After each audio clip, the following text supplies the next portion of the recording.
As we move further in our data analysis set, the next set of functions that come is around something called as count. Remember, we had already done a couple of functions like sum and product and average. Now we're going to use another function called a count, which will basically count the number of instances of a parameter that occur, as well as then we go ahead and use these functions count, sum, and average with conditions. So we use functions what are called as count if, sum if, and average if. And then we look at a combination of some of these functions where we can use a sum and a product together, right? So let's begin with the count set of data.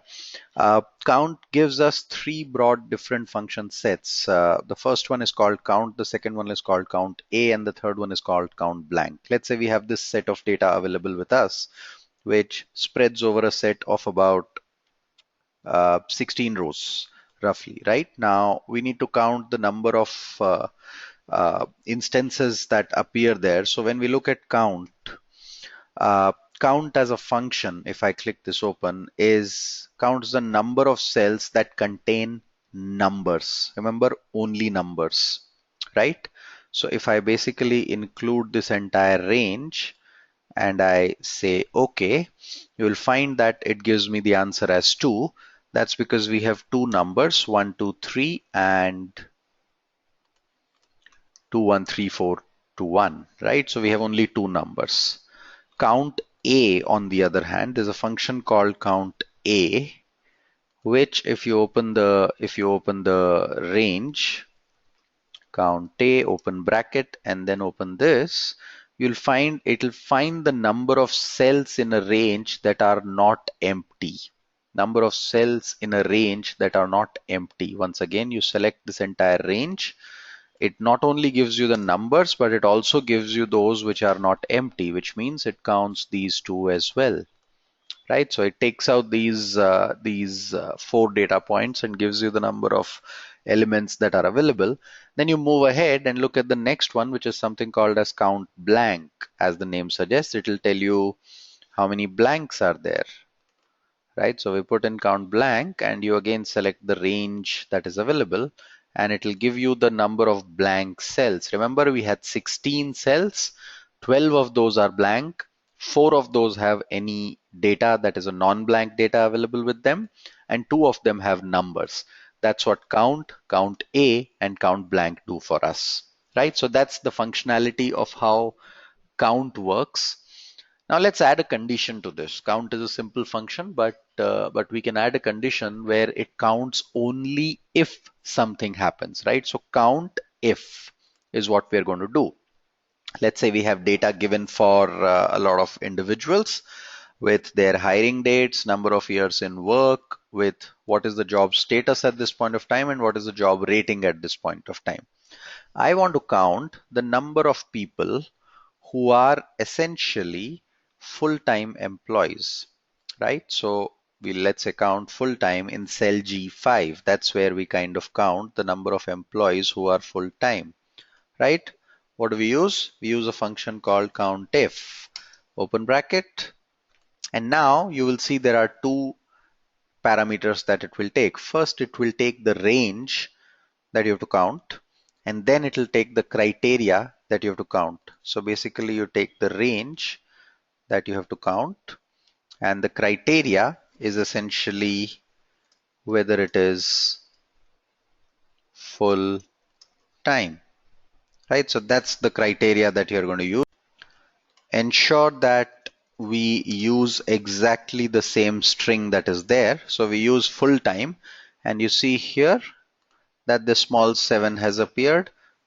Click OK. That's the number of people who are working full time. Let's count them. 1, we have 2, we have 3, 4, 5, 6, 7. That's all the full time guys. There's no one else who's available on another on a full time contract. Let's look at the total half time guys, right? So count if, and we'll try this a slightly different way. We'll select the same range again, but this time in the criteria, instead of writing, you can either write half time like this, and you see the small 2 that appears here. Instead of this, you can also delete this and just link it to half time, right? You just link it to that cell D5 and click OK, and it gives you the same answer, the number of people who are working half time.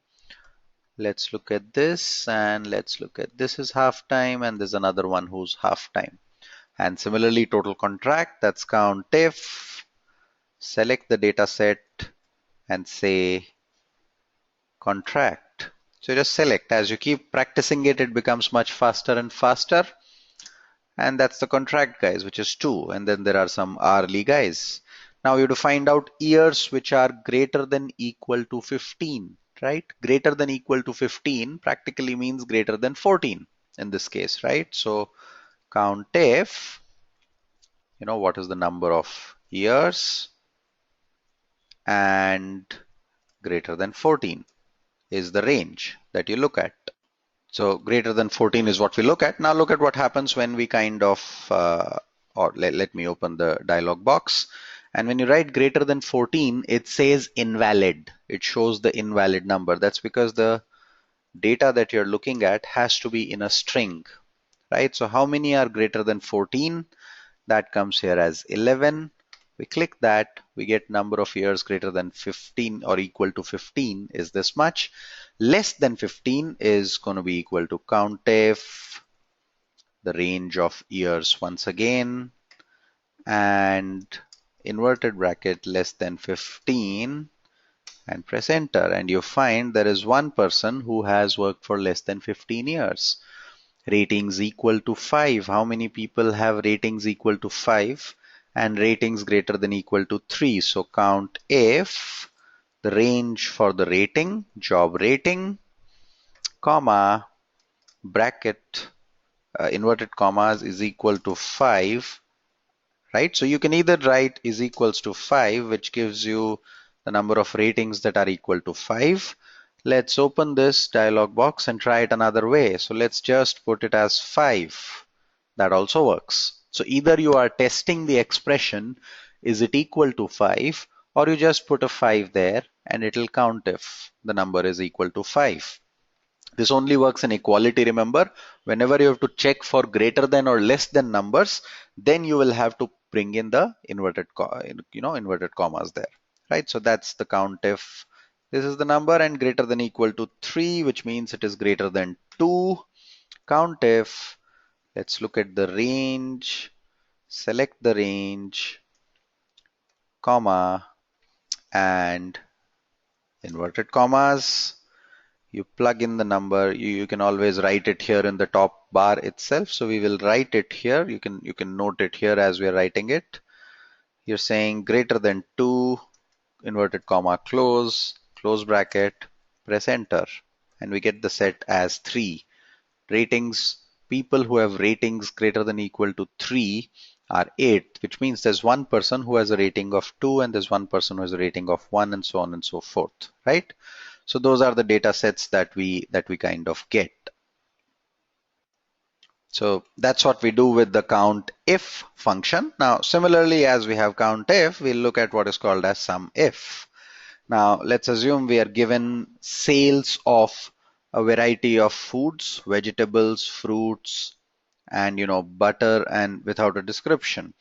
Now let's say we want the sum of all foods in the fruits category, right? So now we'll use what is called as SumIf, and let's open the dialog box. It asks for where are you checking the data, which is here.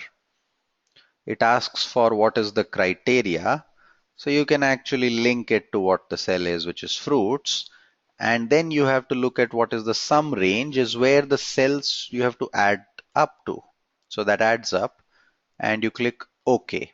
So I'll repeat it.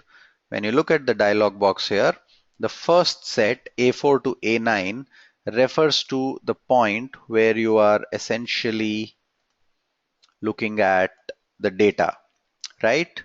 The criteria is what you are searching for, which is fruits, And then sum range is the range where you're going to actually add the numbers. This is where the sum adds up wherever you see fruits. So you see the data as 800 and 1200, that adds up. So we are adding these two cells, and that's what gives you the data as 2000, right? Now let's do a sum for all the sales of foods in the vegetables category, right? So similar function, SUMIF, select the set where you're going to check. Vegetables is what you're checking for, and the range where you're going to sum it.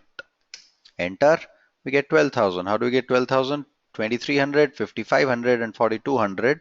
If you want to check whether your sum is correct or not, that sum is available here, right? So that's 12,000, right? Now comes an interesting part. Some of the sales of foods that end in ES. So tomatoes, oranges, and apples. Tomatoes, oranges, and apples. Not carrots, not butter, not celery, right? That's what we have to add. Let's see how we do it. So this is where things get a little bit interesting. We put some if, and now what is the range? This is the range. What is the sum range? This is the sum range. I'll leave the criteria in between. Now note carefully what we're going to write in the criteria portion. We're going to put an inverted bracket. Remember, it has to end in ES. So the way computers work is typically you put and search for a star ES. That would take any string that ends with ES essentially, right? So just put a star in this, just put a star here and put ES and put enter. Close the inverted bracket, press enter. Let's look at the formula once again. This is what we have plugged in, right? So you have to find the sum in the range C4 to C9 by checking the range B4 to B9 for all the foods that end in ES. That's tomatoes, 2300, oranges, that's 800, apples, that's 1200. So 2300 plus 800 plus 1200 should give you 4300. That's what we get here as 4300, right? So that's how you use SUMIF with a condition there. And sum of the sales of all foods that do not have a category specified, right? So that's SUMIF this. And remember, there is no category specified. So wherever you find a blank, just put two inverted commas and some range here. Two inverted commas means that there is nothing given in that cell. It's a blank cell. You find that only butter is not categorized. That's the sum that comes as 400, right? So that's how you go about using what is called as the SUMIF function.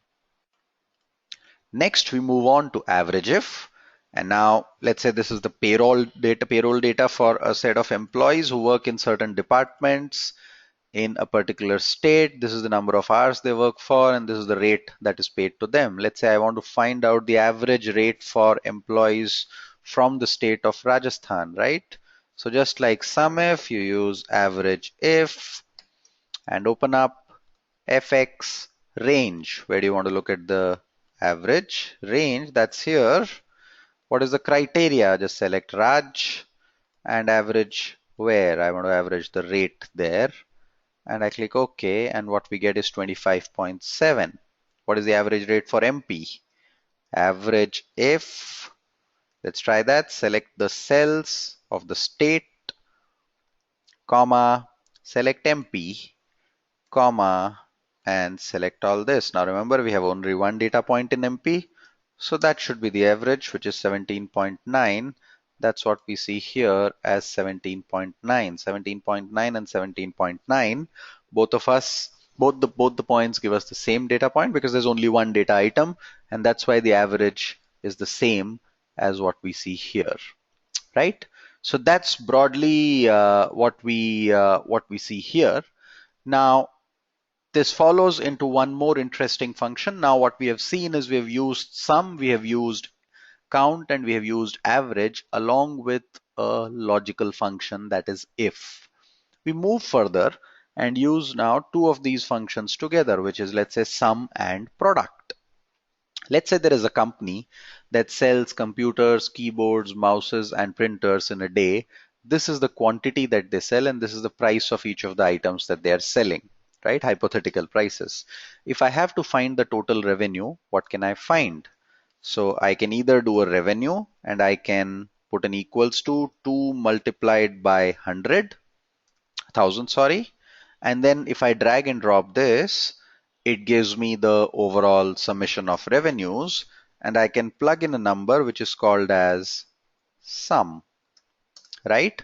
What did I do? I first individually found the product of these numbers, corresponding numbers in both the columns, and then I added up all this, right? Excel allows for a shortcut to this, which is essentially something called as the SumProduct function. So when you use what is called as the SumProduct, it multiplies the corresponding cells in the ranges that you have selected. So let's say SumProduct array 1 is quantity, array 2 is price. Now what it will do is it will multiply C5 with B5, B6 with C6, B7 with C7, and B8 with C8, and then add it up, right? When I click on OK, you find that we get the same data that we had found by our process of doing this individually, right? So SumProduct is a function that allows you to kind of mix these two and put it in a format which is much faster to calculate the overall sales. This is also a very commonly used function when you calculate portfolio values. Let's say you have multiple assets in which you have invested. Let's say someone has invested in gold, invested in fixed income, invested in real estate, and invested in some company stocks. The combination of that will give you this value. You could have a scenario where a company's products, a retail store is looking at what is the value of items stored in the warehouse. Once again, you will look at what is the quantity, you will look at the price and multiply the two. Either you can multiply and then add, or you can directly use this function called SumProduct, right? So that's the set of data analysis functions that come in this particular video, which look at your mathematical functions combined together to form a new function like SumProduct, or your mathematical functions along with a logical function like if.